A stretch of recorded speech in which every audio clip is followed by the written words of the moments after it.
Bonjour. Alors, ceci est la première vidéo que je réalise. J'ai jamais fait ça avant, donc j'espère que ça va bien se passer. On est ici pour le projet Tarot 40, où on va passer en revue les arcanes du tarot. Donc, il y a d'autres personnes qui participent à ce projet. J'essaierai d'ajouter les liens à leurs vidéos en dessous. Et on commence par le fou. Oui, on commence par les arcanes majeures, et en l'occurrence le fou numéro 0, ou d'ailleurs qui n'a pas de numéro dans le tarot de Marseille. Mais j'ai choisi pour ce projet d'utiliser le Robin Hood Tarot, qui est basé, quasiment un clone du Rider-Waite. Donc, comme je l'ai dit, le fou numéro 0 pourrait s'inscrire pour moi n'importe où dans cette progression. C'est un peu l'électron libre. Et il a ce côté marginal, un peu en dehors du système, en décalage par rapport au reste, par rapport à la société. Hein. Les fous sont forcément un peu en marge. Donc, voilà l'image du Robin Hood. Bon, c'est pas très visible, alors j'essaierai d'ajouter l'image par la suite, au-dessus de la vidéo. Donc sur cette image, il a des vêtements bariolés comme Arlequin un peu. Il me rappelle ce personnage de la Commedia dell'arte, où en général les personnages de Joker, de Bouffon, ça fait un peu carnaval. Oups. Voilà. Et c'est vrai que le carnaval, c'est un moment de l'année où les lois ne sont pas respectées comme d'habitude. Donc ça correspond bien à cette idée de grain de folie un petit peu. Le fou, c'est un personnage qui est libre et qui s'affranchit des règles et de l'ordre établi. Voilà,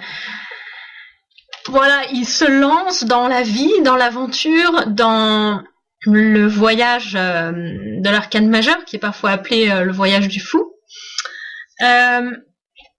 Donc c'est pour moi de la pure spontanéité, ce premier pas, cette première prise de risque, voilà, il se lance sans arrière-pensée. C'est un peu un vagabond, il se balade, on dirait qu'il se balade sans but précis, et évidemment il va évoluer au fur et à mesure de son voyage, mais pour l'instant il est plutôt innocent. Pour moi, il parle aussi d'un contact sans obstacle avec le divin. Et j'y associe la notion d'extase. La folie divine, ça se rapporte pour moi du moins, hein, tout ça c'est des réflexions personnelles. La folie divine, ça se rapporte au dieu Dionysos. Et Dionysos, bon, c'était un dieu errant, vagabond, donc il a pas mal de points en commun avec cet arcane, et je trouve ça intéressant à explorer un peu plus en détail, ce que j'ai pas le temps de faire dans cette courte vidéo, mais ça vaut le coup de s'y intéresser. Donc dans cette extase, on peut s'abandonner complètement et oser sauter dans l'inconnu, et bon, advienne que pourra. Je dirais que ça, c'est un peu quelque chose que le fou pourrait nous dire. En toute confiance et en toute innocence, il se lance dans la vie. Il est capable de faire des choses un peu dingues, des choses que peut-être d'autres jugeraient complètement folles, mais pour lui, ça a du sens, parce que il a ce côté un peu enfantin, il s'émerveille pour le monde en général. Il est entouré toujours sur l'image du Robin Hood, de papillons, de rubans, de couleurs, donc ça a un côté un peu, oui, enfantin.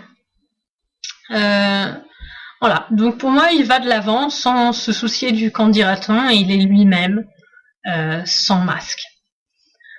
Voilà ce que je dirais du fou. Après, évidemment, il a des côtés plus sombres, hein. On a les défauts de ses qualités. Donc ses défauts, ce serait d'être inconscient, d'être intrépide, d'être d'être un rebelle qui s'affranchit des lois, mais dans le sens négatif. Donc voilà le premier arcane. Je regarde si j'ai d'autres exemples à donner. Oui, il y a cette carte qui est celle du Tarot of the Old Path, où on voit le fou qui, là encore, part en voyage, fait son premier pas avec son baluchon, tout petit baluchon avec lui. Comme il est insouciant, il se balade pas avec beaucoup d'effets personnels. Et ce que je trouve intéressant sur cette carte, c'est qu'il y a aussi l'image d'un petit bébé qui est sur le point de mettre sa main dans le feu et qui joue avec le feu quelque part. Ça, c'est intéressant. Et aussi qui a besoin de se faire sa propre expérience, parce que quand on est naïf, quand on est au début du voyage, on a besoin de se faire sa propre expérience. Et ça, c'est ce qui va arriver dans les arcanes suivants.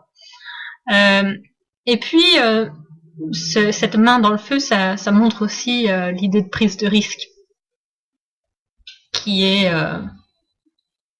peut être dangereuse. Voilà. Donc, voilà mes petites réflexions sur le fou. Alors évidemment, c'est loin d'être complet, mais les autres personnes qui participent au projet ont aussi apporté leur propre vision des choses, et je pense que à nous tous, on aura un bon aperçu de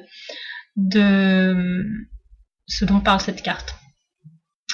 Voilà, donc merci de m'avoir écouté. Encore une fois, c'était un premier test, donc je crois que ça s'est pas trop mal passé, je suis assez contente. Et puis, je vous retrouverai très bientôt pour l'arcane numéro 1, le magicien.